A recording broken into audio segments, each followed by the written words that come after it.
Oi, boa noite. Esperando a Fabi entrar. A gente vai iniciar hoje uma live para falar um pouquinho com a Fabi Chino, que é a nossa amiga aí nessa jornada aí dos cuidados paliativos, uma parceira da enfermagem, que teve um papel fundamental aí nos últimos anos e com quem a gente tem tido muito contato. Acho que a Fabi está conectando. Deixa eu só ver aqui. Ela já vai entrar.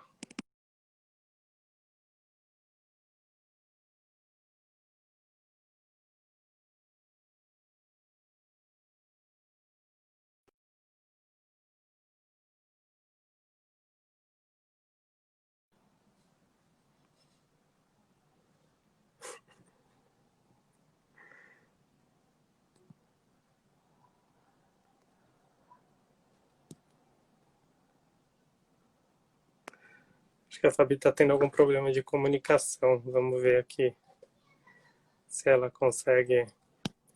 Não sei se o Wi-Fi dela, alguma coisa da internet que está dando algum problema. Vou convidá-la de novo aqui.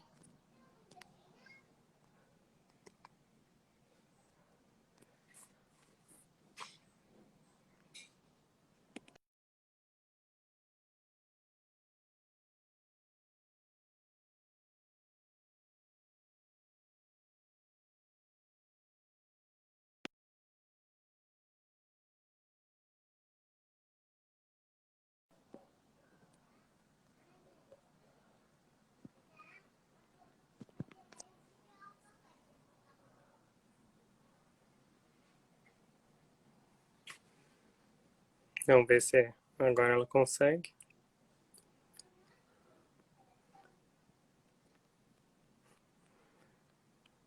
Só pessoas conhecidas aqui. Fabi tem Oi, tido uma Ti. experiência importante na área acadêmica, agora ela está trabalhando na Grunenthal, que é uma parceira nossa nos eventos, mas ela trabalhou muitos anos comigo no ICESP, como enfermeira da equipe dos cuidados paliativos, lá desde o início, já trazendo uma experiência prévia que ela tinha trabalhando no Einstein, né, em oncologia. E agora ela está...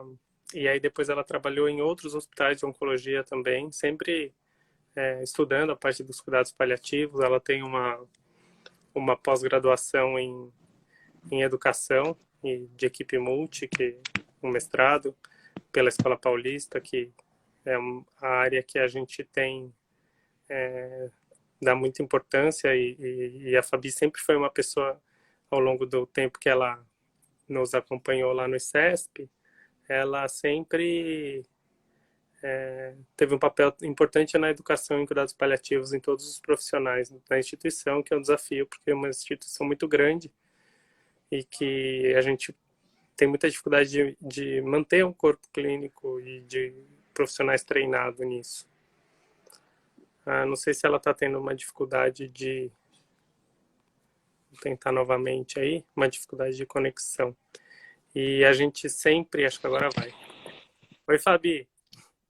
Tudo bem? Tudo, tá ouvindo bem? Estou Que ouvindo pelo bem, sim. computador.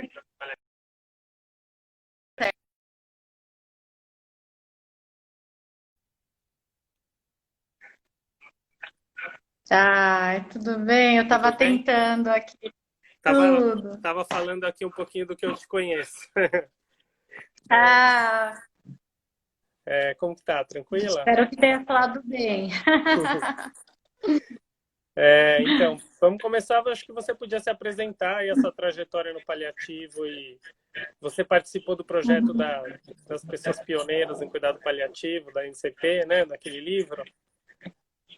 Pois é, né? Foi uma honra, mas na verdade é só porque eu conheço todo mundo e você sabe, né?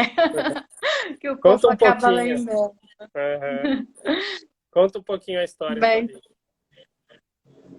bom, desde a minha formação eu já sou apaixonada por paliativos, né? Na minha dissertação eu conto que com 17 anos no primeiro estágio eu descobri com um paciente em fase final que eu queria.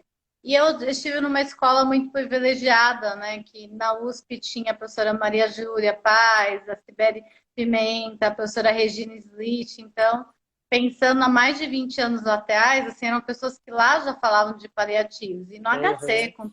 com todo mundo. Então, eu sempre gostei muito desse tema, estudei, sempre pensei nisso. Mas, bom, sou enfermeira, né, de profissão, de base. Quando eu me formei, eu fui dar um passeiozinho lá no Amazonas, fui trabalhar em Coari, fiquei um ano e meio lá. Foi uma experiência muito rica, e foi quando eu vi aquela questão até de eutanásia, né, Ti? Que tem Uhum. paliativos porque não existe tratamento, né? Então ampliou a minha visão. Quando eu voltei para São Paulo, eu já voltei para o Einstein, que é assim super igual, né? Então eu fui no momento que eu saí da pediatria do interior do Amazonas para ir para a oncologia do Einstein. Eu acho que lá que assim eu comecei a focar mais na minha profissão como paliativista mesmo. Então eu tive o privilégio de trabalhar com a Ana Cláudia Arantes, foi a primeira médica que eu trabalhei em paliativos, né? Eu Uhum. comecei bem, digamos assim. E quando eu estava lá no meio desse povo de gigantes, de repente surgiu o Parium, que era na sua segunda turma aqui no Brasil. Então Uhum. ela era mais novinha mesmo, eu tinha 20 e poucos anos, e olha, vai ter um curso aí, você quer fazer? E fiz. E tudo foi acontecendo, né? De lá eu saí para montar o ICESP, porque também na época a Vânia, que era minha chefe, levou a equipe inteira. Então eu acho que eu sempre estava no lugar certo, na hora certa. Então, a minha vivência em paliativos é na oncologia, minha paixão é paliativos oncológicos, e eu Uhum. tive a oportunidade de atuar no ICESP, né, ajudar a montar o serviço de dor e paliativos lá. Depois eu saí e fui para o hospice pediátrico, que foi uma experiência também fascinante, o único hospice pediátrico do Brasil, né, o primeiro. De lá passei por outras instituições privadas também, Beneficência Portuguesa, sempre com essa questão de tentar montar serviços, né? Então, eu sou formada também, fiz a pós em auditoria, sempre pensando nessa questão da qualidade. Em 2006, 2007 já aparecia paliativos como indicador, né? Você sabe que eu gosto de planilha, dessas questões, né, mais administrativas. Então, acho que como enfermeira eu consegui unir assim, e eu brinco que eu tenho o kit e acreditação, né? Então, assim, vamos montar um serviço. Então, foram anos assim que eu atuei nessa área, acho que foram uns 16 anos que eu atuei nessa questão de ajudar a montar serviços, por isso que o povo lembrou de mim. E Uhum. atualmente eu trabalho com educação, né? E assim, Uhum. que é a minha grande paixão, e que é da onde, por isso que a gente está aqui hoje, né? De onde surgiu o meu mercado, que é a educação permanente. Sim. Fala um pouquinho do como você pensou o treinamento, Fabi, lá atrás no ICESP, quando a gente começou a montar a equipe, lá com o Toshio, né, que você estava lá no início. Eu E acho como foi esse momento de uma instituição tão grande, onde tem muitos pacientes com necessidade de cuidados paliativos, mas a equipe não consegue estar presente na grande parte das vezes para atender essas necessidades, e aí a gente tem o desafio de capacitar pessoas da equipe que vão estar na linha de frente do atendimento para oferecer essa abordagem assim diferenciada. Eu acho que assim, um dos grandes acertos do ICESP foi a sorte de montar um hospital, né, Tim? Então, eu acho que qual foi o grande acerto? É pensar que a gente conseguiu incluir o paliativos no treinamento admissional. Já vinha. Uhum. Na verdade, foi tudo lógico. O Toshio já estava há bastante tempo no complexo HC e acabou juntando que foi uma gestora na época, a Vânia Bahia, que já tinha essa questão de acreditação, a gente já tinha montado um serviço no AIS, então acabou juntando e foi o momento certo, né? Porque esse foi um diferencial, né? Mesmo no ICESP, bem no comecinho, nós enfrentamos algumas barreiras. Nossa, mas o colaborador acabou de entrar, você lembra, eram todo mundo 20 anos, 21 anos, É. acabou de se formar e entrar. E você vai falar de morte? Eu lembro que eu convenci o pessoal mesmo, os coordenadores, quando a gente fez uma reunião, tinha uns 30 gestores na sala, e eu falei assim, ó, dos coordenadores, quem aqui levanta a mão presenciou uma parada cardiorrespiratória? Uns 10 levantaram. Quem aqui presenciou um extravasamento de químio? Mas presenciou, viu?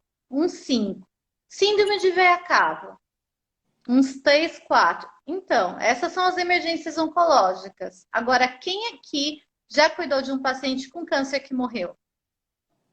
Daí, a hora que eles olharam, então, qual é a probabilidade do seu colaborador, no primeiro dia de trabalho, ver uma síndrome de veia cava, presenciar uma parada, presenciar vazamento de químio ou de ver alguém morrendo? Né? Então, assim, eu acho que a dificuldade que a gente tem é que a gente fala de um assunto que as pessoas não querem ouvir, né?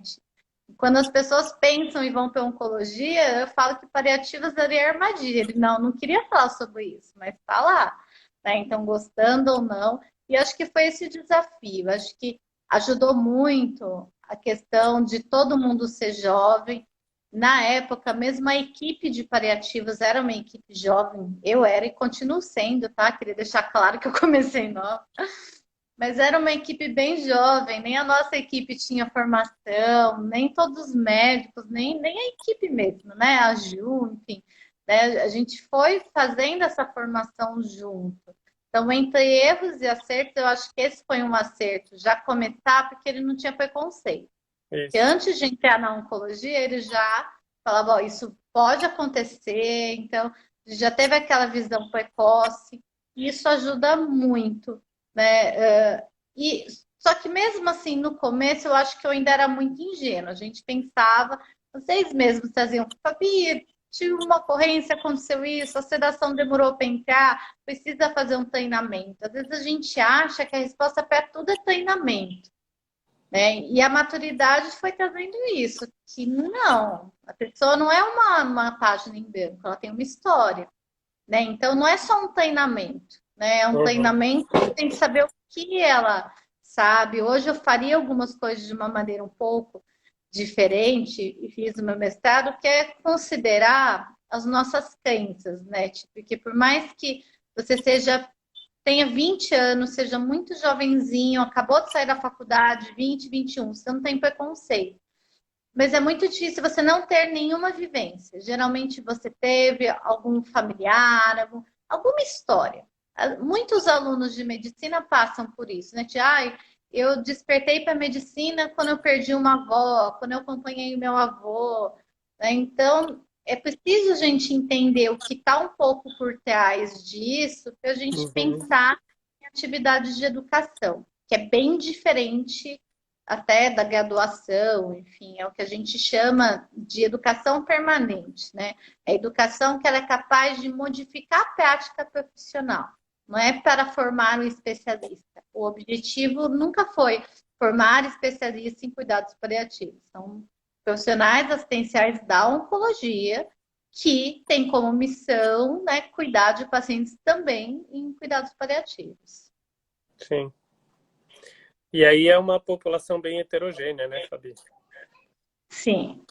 A A gente. enfermagem são É. 2 milhões de profissionais no Brasil, NET. Então, de E vários níveis. eu percebo uma coisa assim, na minha prática, que a enfermagem ela acaba se, se capacitando mais de acordo com o que cada um gosta, né? Então, por exemplo, eu fiz geriatria, né? Então, assim, existem enfermeiros que atuam nas alas de geriatria que têm uma forma de atender o paciente diferente daqueles que atendem na ala de oncologia, né? Porque a oncologia ela demanda muitas rotinas do enfermeiro, né? E Sim, do técnico. E porque existem uma série de processos que eles têm um treinamento bem específico. E eles também criam muito vínculo com os pacientes e com os familiares, né? uhum. E lá no hospital, no ICESP, a gente tem a experiência de ter pacientes em diversas alas, né? Mas no outro hospital que eu trabalho, que é o Paulistano, a gente tem a ala que é do paliativo e a ala que é da oncologia. Muitas vezes o fim da vida ele é conduzido na ala que é da oncologia, porque a família não quer sair dali, né? Mas a Isso é abordagem da uma coisa equipe que eu é bem aprendi. diferente, né? É tipo que assim, o enfermeiro que gosta de geriatria é muito parecido com os soft skills, com as habilidades a serem desenvolvidas pelos paliativistas, né? Então, essa questão da comunicação, da visão global, de entender a biografia, isso na geriatria caminha junto. Por isso que 60% dos nossos paliativistas vieram da geriatria. Na oncologia tem um perfil diferenciado. Para você ser, por exemplo, uma enfermeira oncologista, você tem que ter atenção mínima aos detalhes, você precisa ter muito conhecimento técnico, manipular acesso venoso central, muitas vezes até ser duro na comunicação com o paciente. Sou de uma época que o paciente para o transplante de medula ficava um ano internado. A gente não sabia se ele ia sair, né? Porque era melhor para ele. Então eu fui moldada assim, que eu precisava verificar todos os sinais e colher exame 4 horas da manhã para dar tempo, porque uma rotina de transplante de medula é algo assim que eu preciso calcular até a infusão dos medicamentos tão corretamente, senão eu não dou conta, né? Estou falando de 4, 5 vias, então você tem vários coisas que podem te distrair além do paciente. Então, você tem tantas bombas de infusão, protocolos, cada medicamento. Eu brinco com as meninas da ONG, fala sério, você está com medo de uma sedação paliativa, né? A gente faz a BVD, a gente faz quimio-vesicante, né? Mas, assim, é muito forte. E o vínculo é muito forte. Então, eu lembro hoje, faz muitos anos, eu entrei no ICE em 2005. E eu lembro hoje do paciente, do nome dele, do primeiro paciente que eu admiti, né? E por coincidência, ele fez 2 anos de tratamento e faleceu comigo. Então, imagina, a gente está em 2020, eu ainda lembro, então esse é o diário, né? E eu sou absolutamente apaixonada tanto por oncologia quanto por cuidados paliativos. Eu acho que a gente, sim, é um desserviço eu ficar dividindo, sabe? Ai, os oncologistas e os paliativistas. Não. Ai, mas estão fazendo isso, não pensam no que é melhor para ele? Pensam, mas eu sempre falo que a oncologia é meio que, sabe, é a mãe. Sim, pode doer em mim, mas eu vou fazer. Né? Então, até ampliar esse olhar, mudar um mindset para que talvez não precise ser dessa maneira. Eu acho que o futuro é tentar integrar mais precocemente, para que o pessoal da oncologia entenda que o paliativista não está lá para ser uma sentença de morte, e o pessoal do paliativos entenda que sim, às vezes uma imunoterapia vai dar qualidade de vida, qual o problema, né? No cuidados paliativos proporcionais, que é o que você já tem essa vivência, e você sabe que os novinhos também no paliativo também não tem muito essa, né? Para que vai fazer químio, vai judiar? Porque talvez essa químio, né, seja uma químio ontálgica, né? Então, acho que a gente tem que se apropriar bastante. E é muito difícil na oncologia o vínculo, porque a gente pega o paciente no colo, sabe o que ele gosta de comer, então é um outro sofrimento. Por isso que eu pensei também nisso, que a gente tem que acolher um pouco o profissional. Porque no Brasil tem uma pirâmide de conhecimento, que ela é inversamente proporcional à assistência. Na medicina você não sente muito isso, tipo, que você como médico, você tem Toshio, vários professores que atendem, que você verifica, que você aprende vendo eles atender. Na enfermagem, se você reparar, assim, nossa, aquela enfermeira é boa, viu? Ela se destaca. À medida que ela se destaca, ela vai subindo de cargo e ela vai ficando distante da assistência. Então, às vezes, depois de 4 a 5 anos, essa enfermeira que era ótima, ela não atende mais paciente. Então, ela desatualiza, às vezes não consegue dar conta também de estar tão próxima da assistência. E quem tem acesso à educação? Quem consegue sair da assistência mais fácil? É mais fácil a gente programar um treinamento para todos os técnicos de enfermagem ou só para os coordenadores? Né? Então, é inversamente proporcional. Quem mais fica com o paciente é o auxiliar, é o técnico de enfermagem. E é o que menos tem acesso aos cursos, aos treinamentos, a esses momentos de conversa. Então, acho que a gente tem que tentar chegar lá neles, que são eles que fazem a diferença. Assim. O enfermeiro, Sim. óbvio, tenho liderança, mas quem está lá 24 horas não é a enfermeira de paliativos, né? É o auxiliar, é o técnico, é a enfermeira da assistência, da ala. Sem dúvida. Acho que os treinamentos que a gente faz e as conversas cada vez mais tem que incluir todo mundo, né? Para você, justamente a pessoa que está efetuando a medicação, ajustando a sedação, trocando, que seja a pessoa que saiba o que está fazendo, né? E tem que ter um formato também diferente, né? Quando a gente pensa, vamos fazer projeto Lembrete. Eu falo, gente, projeto Lembrete é por enganação, né? É pra gente achar que a gente está treinando alguma coisa. E assim, um projeto Lembrete, que você coloca lá um PPT impresso no posto de enfermagem, a pessoa vê a qualquer hora. Se eu estou só comunicando que, olha, a apresentação da seringa mudou, agora é para usar de 5 ml e não a de 10, ok. Mas não dá para fazer um treinamento de comunicação, não dá para falar sobre o processo de sedação paliativa num PPT assim, né? Nesse formato, né? E sedação paliativa é o maior exemplo de demanda de treinamento. Eu acho que foi até o que me despertou para o meu projeto. Porque você deve lembrar, na época a gente teve, olha, teve um período lá que sempre no plantão da tarde acontecia, olha, todas as sedações até ASO nesse plantão, o que que tinha? Eu falei, não, eu fui lá, fui ver o que que tinha nesse plantão. Será que é a farmácia que adiava? Será que, né, tinha algum problema, funcionário novo? Não, daí quando eu fui ver, identifiquei algumas pessoas lá e fui conversar com elas. Eram pessoas que eram de uma religião, né, e que acreditavam, tinham a crença que a sedação paliativa era eutanásia. Só que elas não falavam isso claramente, né? Então, não. Então, assim, numa unidade de oncologia, o que você acha que é uma prioridade? A sedação paliativa ou a químio que vai entrar? Ou a passagem do catéter? Então, foi.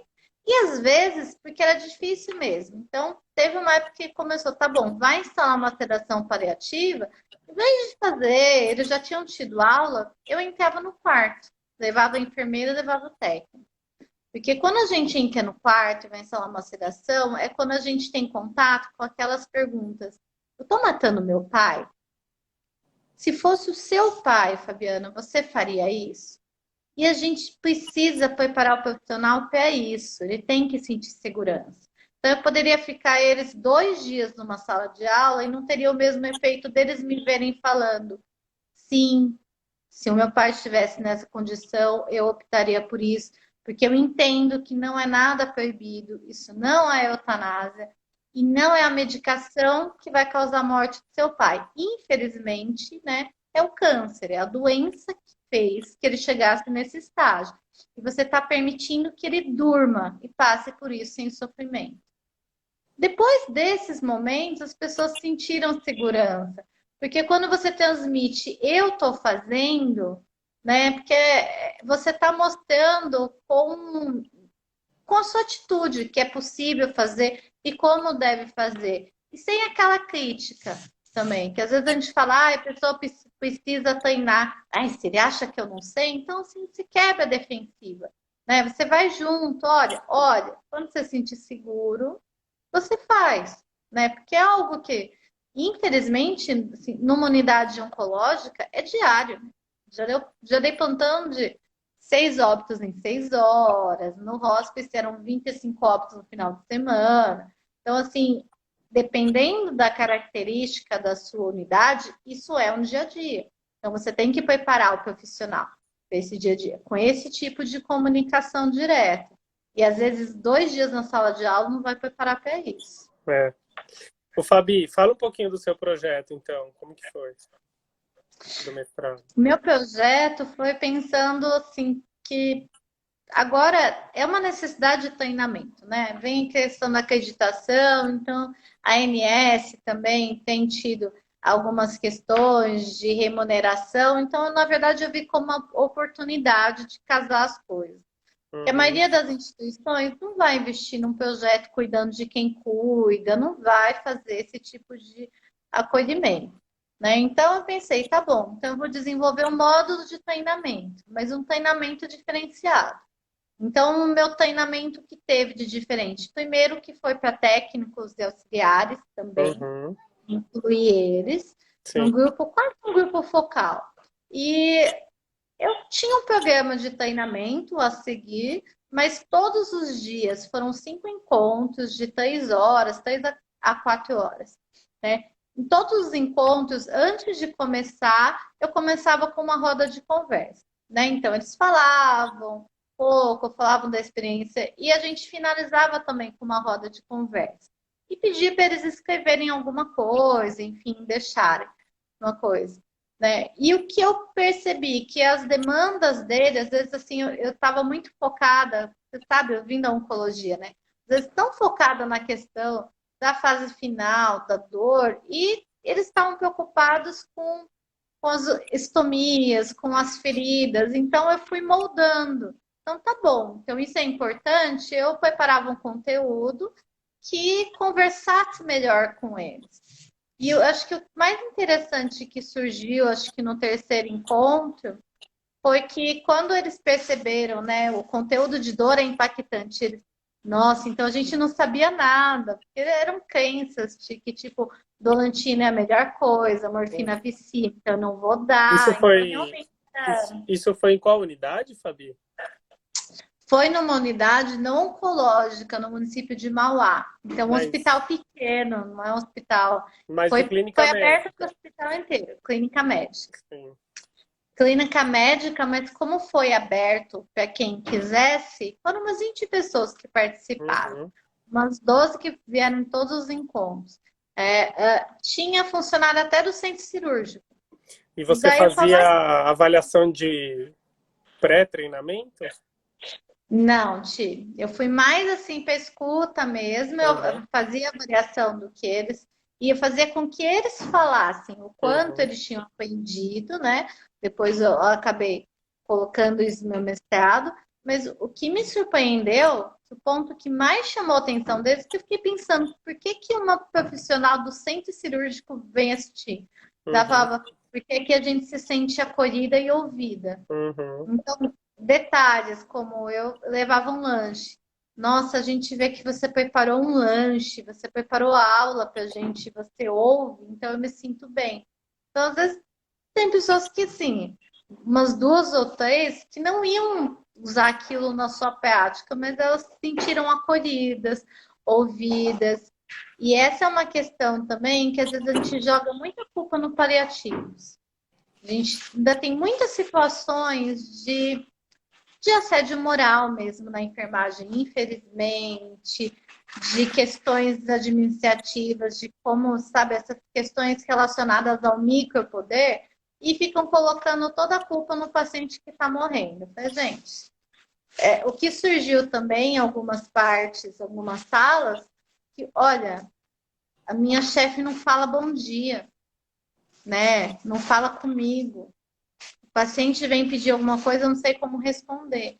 Então, a questão do sofrimento e do burnout surgiu como um diferencial. Eu Uhum. acho que assim, e quase nada relacionado à morte. Tipo. Eu esperava que assim, ver um paciente morrer é difícil e não apareceu muito. Apareceu, claro, de ver um paciente sofrendo com dor é mais difícil do que um paciente morrendo, e o mais difícil para eles era não terem espaço para falar, para se sentir acolhidos, que ainda tem uma certa cultura, né, de que o enfermeiro, olha, segura o choro, você tem que ser forte. Eu ouvia tudo isso, ainda mais antigamente, né? E acho que a gente tem que quebrar paradigmas. Você não pode sentar e chorar, mas eu não vou sentar e chorar por quê? Não vou sentar e chorar porque eu tenho que desenvolver competências e habilidades para ser um profissional para cuidar, né? Então, Uhum. se eu só sempre choro, talvez eu precise desenvolver essas competências e habilidades porque a família precisa do meu apoio naquele momento. Uhum. Agora, eu me emocionar com uma coisa, ficar triste porque eu tive um dia difícil, um paciente querido faleceu, só te diz que você é um ser humano e não incompetente. Uhum. É. Esses encontros eram de quanto tempo, Fabi? Eram encontros longos, de 3 horas. E Ficava 3 horas. você fazia atividades de que tipo, assim, era aula, tinha parte expositiva, tinha, como que é? Tinha aula expositiva, né? Então eu levava sempre um PowerPoint, mas eu trabalhei muito com materiais lúdicos. Então trabalhei com bastante vídeos curtos. Inclusive, como o meu mestrado foi profissional, nasceu disso um roteiro, né? Que já está até disponível, acho, no site, na biblioteca da Unifesp, que é um roteiro para quem vai fazer um treinamento para essas pessoas, técnicas de comunicação, de filmes. E eu finalizei comprando alguns livros direcionados ao autocuidado, né? Então eu presenteei cada um que tinha participado do grupo com esse livro e a gente eram livros diferentes, então nós fizemos algumas atividades de autocuidado no último encontro, então foram sempre participativos, assim, não era nada assim, nossa, demais. Eu não tinha estrutura para fazer role player, então, eu tinha assim uma sala que comportava 15 pessoas, então, e um computador, basicamente, né? Uhum. Então, eu não tive uma estrutura para fazer roleplay, simulações que eu adoro, mas eu usei o baralho da SBGG para discutir diretivas Uhum. antecipadas, usei dinâmicas, aquela dinâmica lá de perda que a gente utiliza bastante. Então, eu estimulei com coisas que qualquer um pode fazer. Assim. Acho que essa também foi a ideia. Eu pensei não no super especialista. Qual é a Sim, realidade hoje? A gente tem residentes que se formam e que vão assim alçando voos. Mas assim, ela é formada em paliativos, ele é formado, mas ele não tem muita vivência de vida. Ah, você tem residência, que legal, vem montar o serviço. Né? Então ele é jogado no meio dos leões, ó, monta e faz com todo mundo.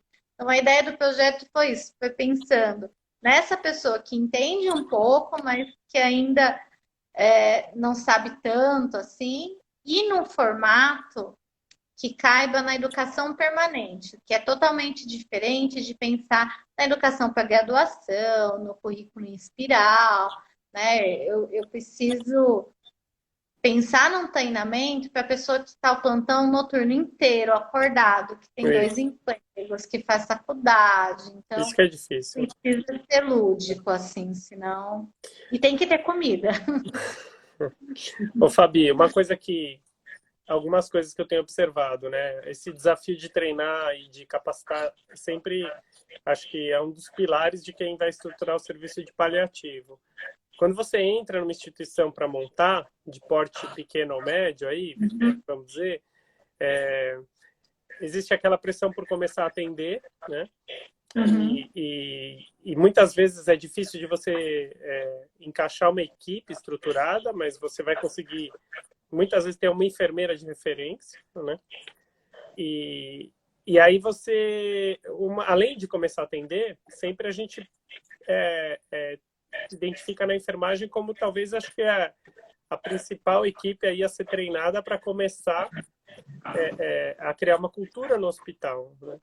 E, Uhum. e aí a gente sabe que, assim como os profissionais médicos e a maioria dos que estão no atendimento, eles têm a formação, à exceção da psicologia, voltada para a questão dos aspectos físicos, né?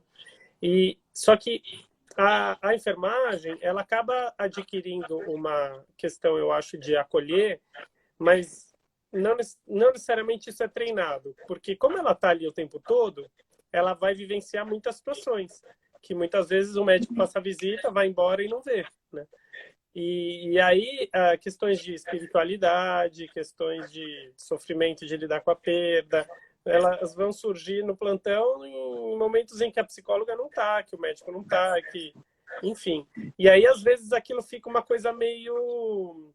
Eu não sei se isso já está mais contemplado nos dias de hoje na graduação, mas a questão do acolhimento ela fica um pouco intuitiva, né? Assim como a comunicação é para a gente e tal.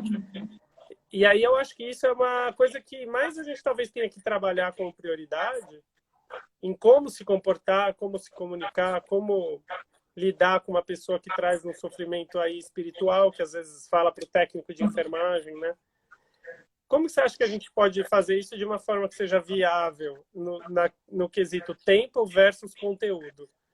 No ICESP, agora eu estou fazendo um treinamento, a gente está montando, ainda não colocou em prática, com a equipe da UTI, porque de uns tempos para cá a gente está tendo muita entrada na UTI agora. E é muito difícil, porque a gente não tinha essa entrada antes e realmente eles têm uma visão assim, sobre não retirar algum suporte ou sedar o paciente com conceitos um pouco... Então a gente sempre lida com esse dilema, tempo versus... Tempo, conteúdo e mudança de cultura mesmo, é muito difícil essa equação aí, né? O que você pensa sobre essas coisas?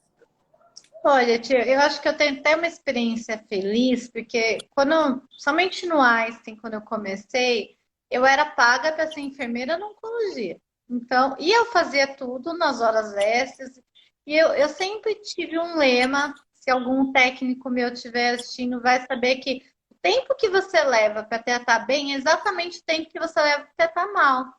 Né? Então, é como aproveitar melhor o tempo, como organizar melhor o tempo.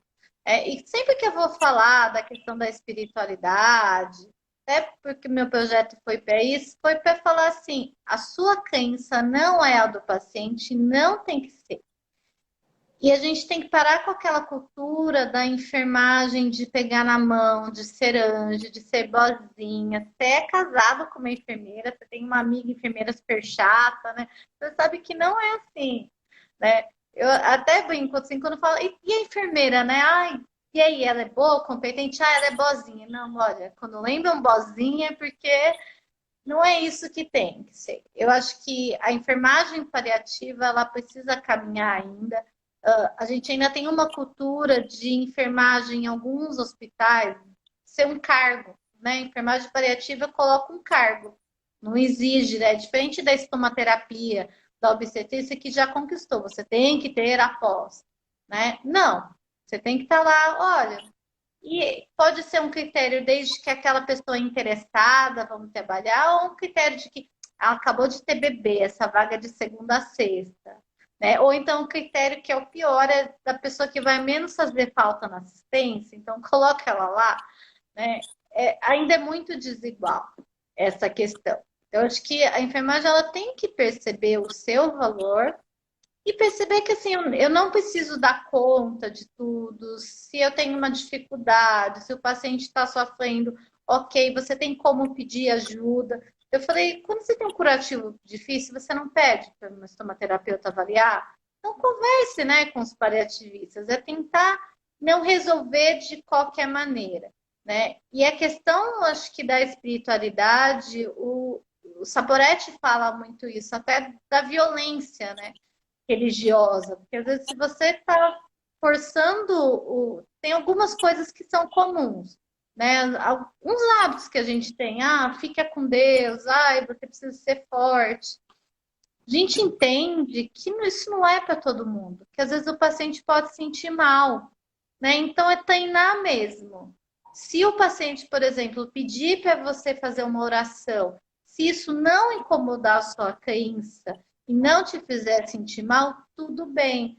Mas não é nosso papel oferecer uma oração, porque eu não sei qual a religião dele, eu não sei se isso vai ofender, eu não sei se é o momento, né? Então, eu falo que a questão espiritual, religiosa, é só não atrapalhar. Se ele tiver uma demanda específica, ele vai trazer.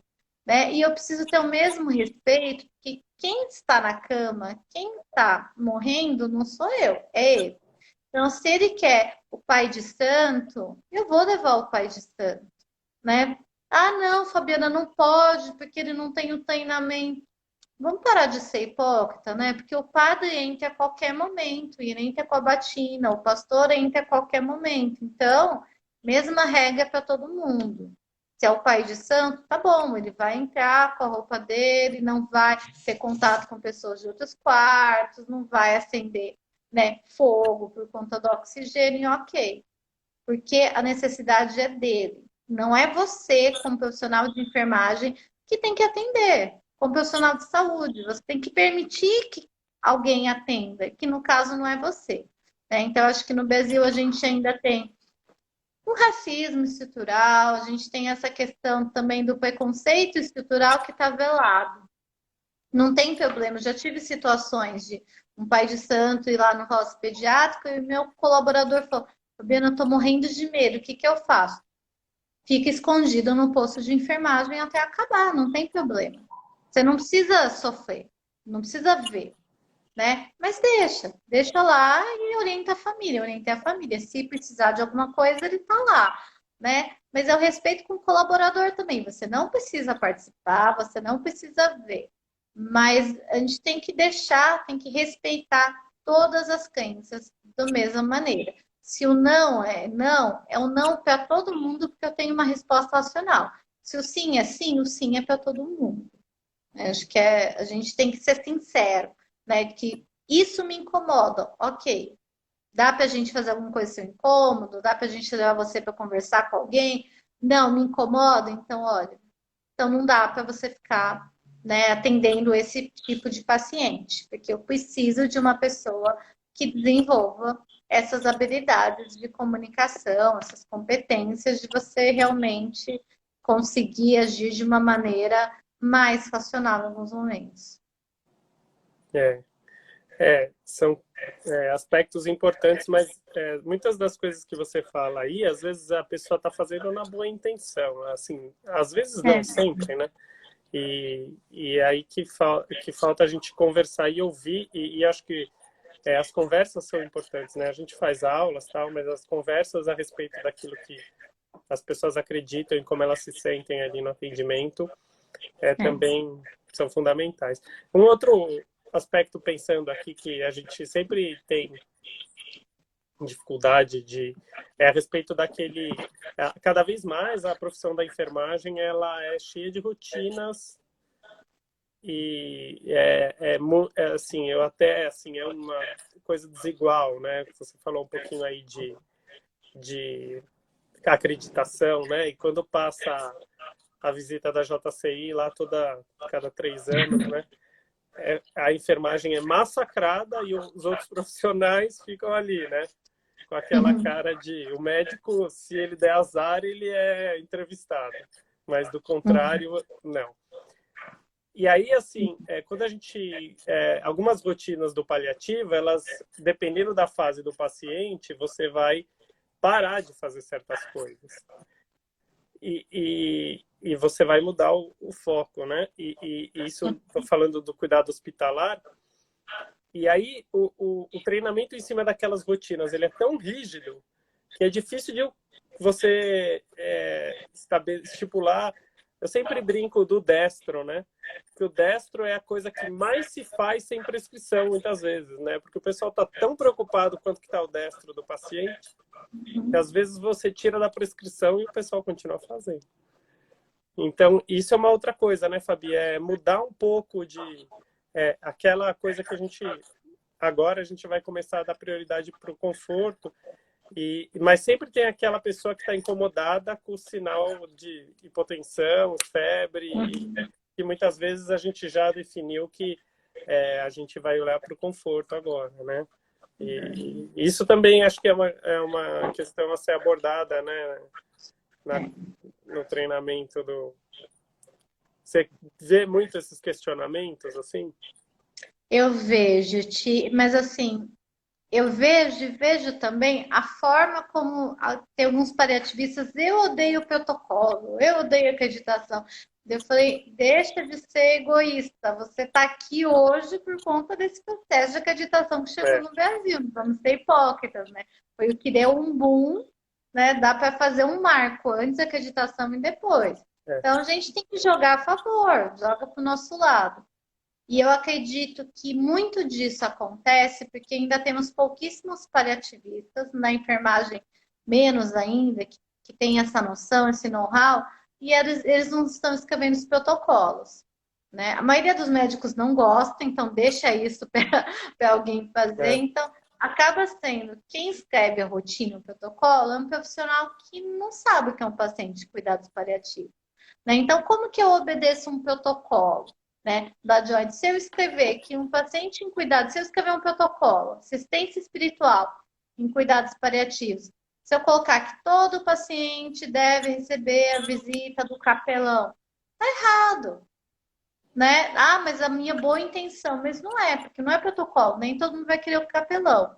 Mas quando você escreve um protocolo gerenciado, que em questão de qualidade é o que a gente preconiza, é que todo paciente deve ser questionado se é uma necessidade receber a figura de um profissional religioso, né? E especificar, ele quer o capelão, ele quer o pastor, então, assim, é o como a gente escreve também. Por isso que a gente acaba caindo nessas armadilhas, né?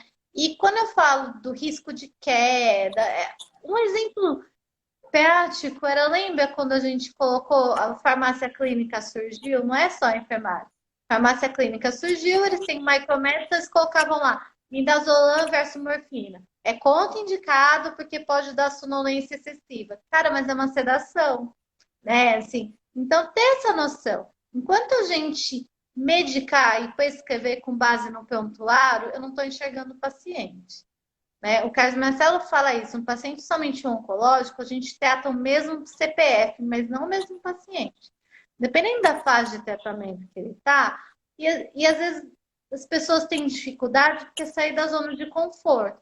Por que aquele paciente tem o mesmo diagnóstico, está com o doutor Tiago e ele indicou imunoterapia, e o oncologista está passando junto? E aquele outro paciente com o mesmo exame, mesmo diagnóstico, o doutor Tiago mandou para casa, né, e vai fazer uma internação domiciliar. Porque são pessoas diferentes, né?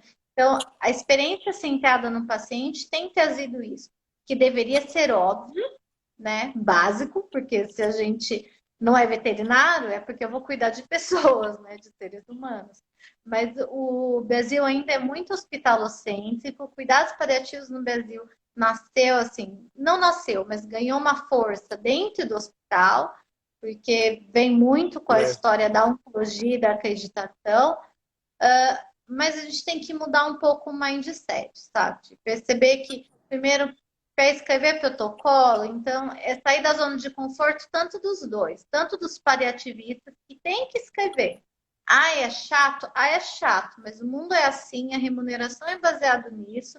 Então, se você quer agregar qualidade, você tem que participar mais ativamente desse processo, né? E da equipe de gestão, de tentar compartilhar mesmo, e às vezes uma mesma coisa escrita de outra maneira não vai dar essa visão.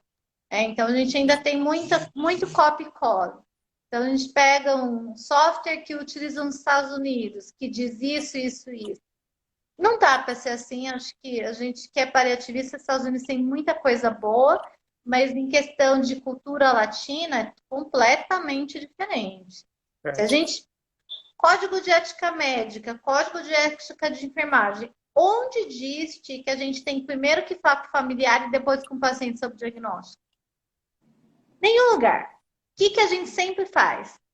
A gente fala com o familiar e depois vai falar com o paciente. Né? Porque isso é latino, porque isso é nosso. Então, é uma maneira de construir diferente. E acho que essa questão que eu sempre pego forte, gente, paliativo não é santo, não é anjo, não vai dar conta. Às vezes as pessoas pensam muito no bucket list, né? Na lista de desejos. Ah, mas ela quer fazer isso, aquilo. Eu sou muito prática. Eu falo, você não fez a vida inteira, vai querer fazer no hospital? Né? E tem coisas que a gente dá conta, tem coisas que não. Às vezes eu dou aula na pós-graduação, os alunos vêm. Ai, professora, é que fulano quer casar. Ok. Qual que é o plano de cuidados? Planejar o casamento. Não. Plano de cuidados é com base nos sintomas. Ele quer casar. Bom, que legal. Vamos ver o que ele precisa, os recursos. Mas ele tem que estar vivo para poder casar, ele tem que estar preferencialmente ficar em pé, né? Ele precisa, nesse dia do casamento, o prático mesmo. O plano de cuidado é o que eu faço com o paciente. Então, o paciente foi casar, reserva de energia. Ele não vai fazer físio aquele dia. Porque aquele dia ele já vai ficar em pé lá durante 20 minutos. Guarda energia para esse lado. Acho que a gente tem que encontrar o equilíbrio de que E se a pessoa não resolveu a vida dela, não somos nós que vamos resolver. A gente pode ajudar, pode oferecer suporte, mas vamos deixar de ser ingênuo que só vai ter finais felizes, que a vida não é assim. Se a pessoa não viveu feliz, talvez ela não morra feliz. O nosso objetivo tem que ser mais ameno. Se ele morrer sem dor, se ele conseguir fazer um resgate, se for necessidade dele, ok. Se não, né, o paliativos, ele trabalha muito a partir da biografia, né? Do substrato que a gente tem para trabalhar, que é o paciente e a família. Por isso que é individualizado.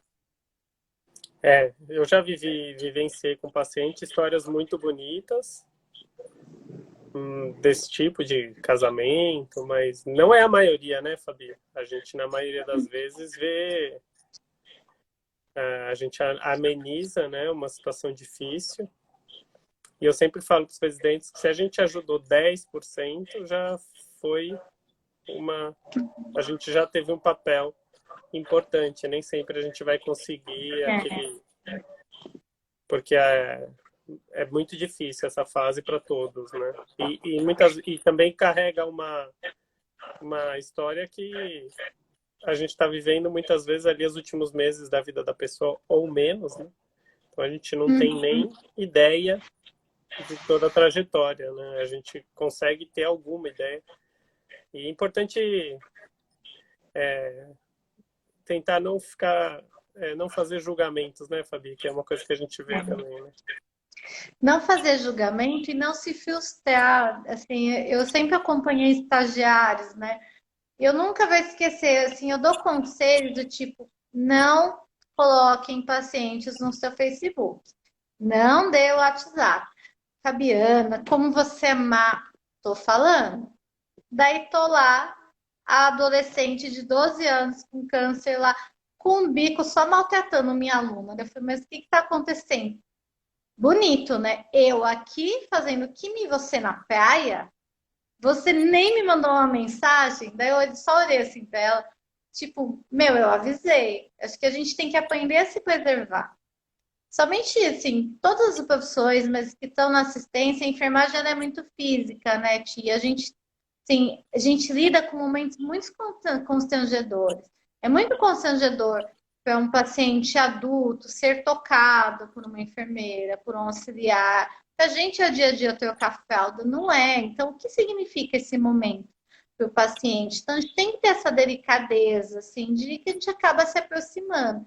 E eles se apegam muito. Ai, Fabiana, mas como que você faz? Eu falei, tendo uma comunicação efetiva, né? Então, você faz todo o bastidor, porque a gente precisa se cuidar, né? Você precisa ser o doutor Tiago da NCP, mas você precisa ser o Tiago, o marido da Renata, pai das meninas, e ter esse tempo para você ter energia para cuidar dos outros. E se a gente ficar 24 horas, eu nunca vou tomar uma taça de vinho, eu nunca vou no teatro, eu nunca vou no cinema. Então, você está preocupada, você olha, daí nas pessoas, passa plantão na enfermagem, eu falo, gente, vocês têm um poder que é a passagem de plantão. Passa para o seu colega e confia.